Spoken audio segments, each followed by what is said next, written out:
Hello everybody. Welcome back to the old Kingdom of Dirt room that I call my hobby room. Just right off the bat, I just got to get this off my chest. I haven't been getting a whole lot of views lately on my videos. I've been putting them out, I mean, like crazy. I just been, like bang, bang, bang, bang, at least once every 2 months. Yeah, I'm not going to apologize for that. And of course, y'all know I'm just kidding. I appreciate any support that I get from you guys. I love y'all. I love y'all for that. So we'll do what we can. I'm sure this winter, when we get work on a better schedule, a little more predictable, and I'm not always tired, I'll do some more videos. So with all that said, I have been building some knives around here. Let me see, I forgot to get this one out.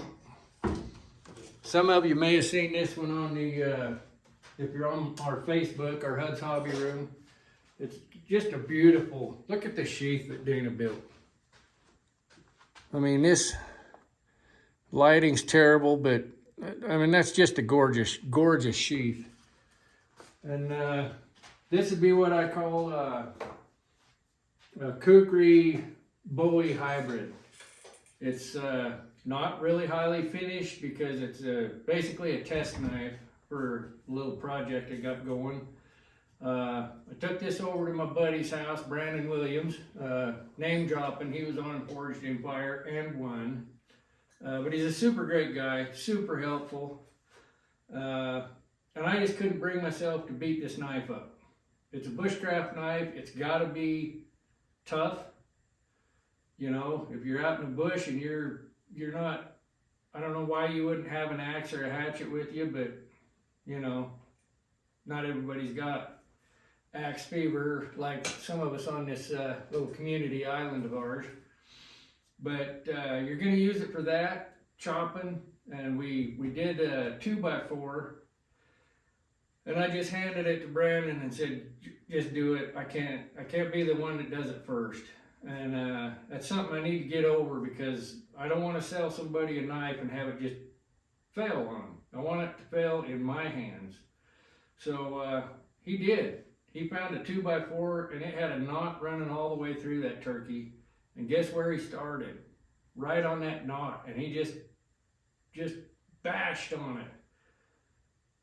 My skin was crawling. I didn't cry. I felt like I wanted to a little bit, but I didn't. And it held up. Held up pretty darn good, in fact. And I was happy about that. Then I came home after I had been over with Brandon, and I chopped some limbs and stuff with it, and I got crazy, and I started chopping some Doug fir logs, bashing it through with a baton. And we did end up with a little wrinkle on the edge. But it's still sharp, I think. Maybe not super sharp. That piece has been chopped on, but it's sharp. It'll cut you, I guarantee you. And this one is, I did this one with the jig and the grinder. We ground it with a flat bevel, which is what I've been doing. So you can see that flat bevel. You know, sharp, flat. I like it. Looks great. And let me tell you, before we started testing that thing, it would cut you if you looked at it too long. This knife, which is essentially the same knife, it's got the same belly in it almost. It doesn't have as much clip point as this one, but same length. This one might have a little more belly, which that, you know, and it's got the bend in it, the kukri looking bend. I don't know if it's functional. I think it is, but I really love the look. So this one is what we call the convex grind. I did not use the jig. And I took the platen, which is the flat hard piece behind the belt grinder belt, off. I ground this in a slack belt orientation, I guess you'd call it. And then I did a convex, well, that doesn't want to focus. Did a convex grind. Come on, you turkey. Lens is probably dirty. Anyway, I sharpened it. Let me put you back out here. I sharpened it the same way. This is flatter than the overall grind, but it's still got a convex contour. You can see it if you look at it this way. I'm not going to try to do that because apparently my camera doesn't want to focus, but should be a lot stronger. There's a lot more metal left behind this edge. It should hold up a lot better. We're going to find out. So we'll do the old paper test. I hate doing this because if you don't hold the paper right, it looks like it's not sharp, but that's pretty sharp. And especially for a convex grind, that's I think I've done a pretty good job sharpening this. 2x6. I'll put you in a good position and we're gonna go ham on that. And then we're gonna chop on. I couldn't find a nice branch outside because I burned them all. Remember the Johnny knife video? This is that piece of hickory that was all messed up. And we're gonna chop on it too. This makes me a little nervous. It shouldn't, but it does. Let's see if we can get you in a good position. Hang tight. Okay. Here we go. You aren't gonna see my beautiful face, and I don't want you to because I'm gonna cry a little bit if something bad happens. Let's see what this old piece of steel can do.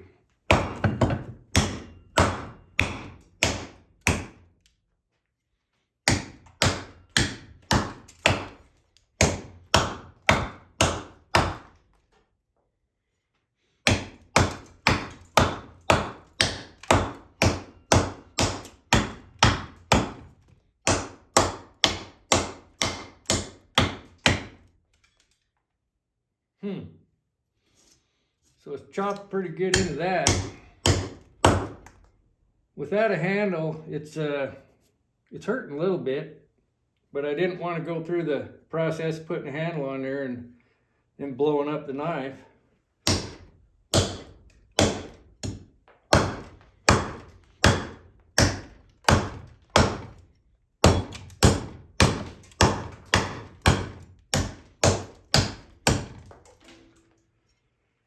Alrighty.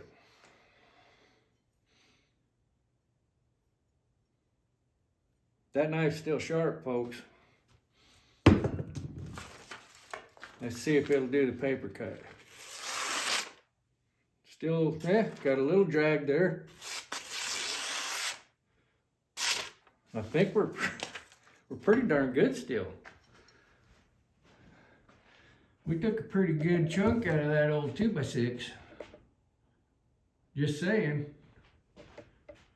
So, not too shabby, I guess, for an amateur.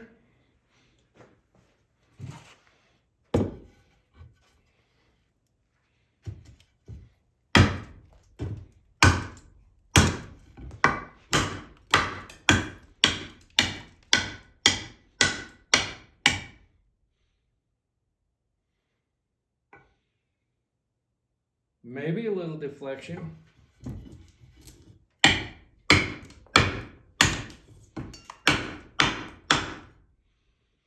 tell you right now, it feels different cutting than the beveled edge. Of course, it digs in a lot more, it seems like. Let's see.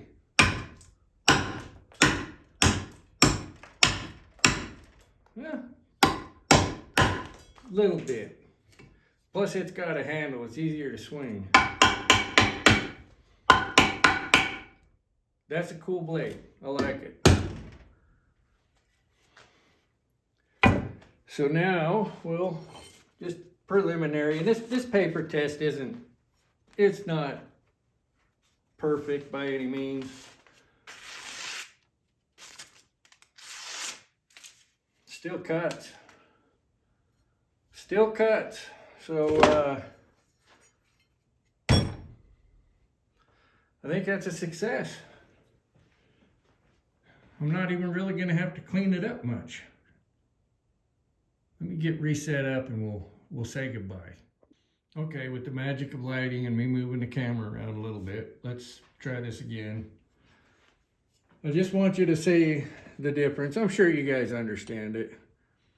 But you see how that just rocks on there? Versus this. You know, there's two very distinct angles going on right there. And then we'll look at this one again. Rocky, and it actually rocks across that edge. So there you go. Quick look at convex and flat. Two of the multiple mini grinds that you can do on a knife. So there you have it. You got to witness the first time I got to do it all myself, because I finally got brave enough to do it, knife test. I didn't mention at first, this is a knife that I'm building to donate to the 4-H club here in town.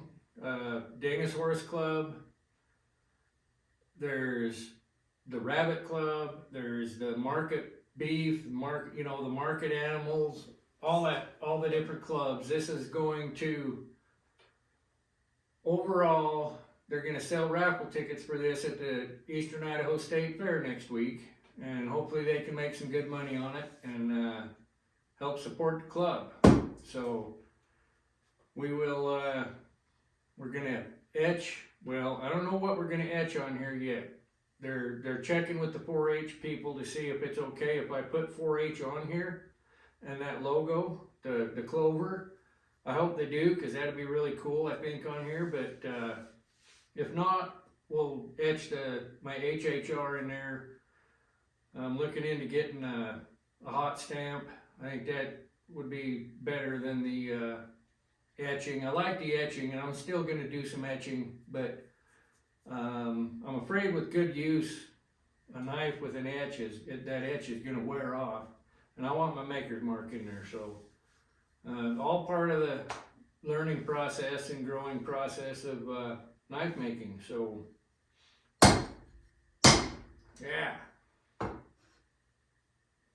stay. Thanks for following along, folks. I'll like I say, I'm not going to promise any number of videos per month, week, year, whatever. Just do what I can when I can. I enjoy the fact that you guys watch even when they're spaced out so long. Enjoy doing them. I just get a little lazy, and if I'm not feeling it, I'm not going to put something up that's lackluster. And time's important, yours and mine both, and I respect your time. So thanks for watching. Just remember, we're coming into winter. You're probably thinking a lot about running them saws, and you probably have been. And you're going to be running axes and everything. Just be safe out there, I'm not the Nazis of the safety Nazi police people. But gosh darn, I don't want to show up at Tazapalooza and one of you can't count to 10 anymore because you cut your hand off. So just be safe out there. Remember, work hard. Of course, be safe while you're doing it. Above all, be kind. Everybody needs a smile and a pat on the back, whatever, once in a while. So, hey, I love y'all. Now go out and get you some.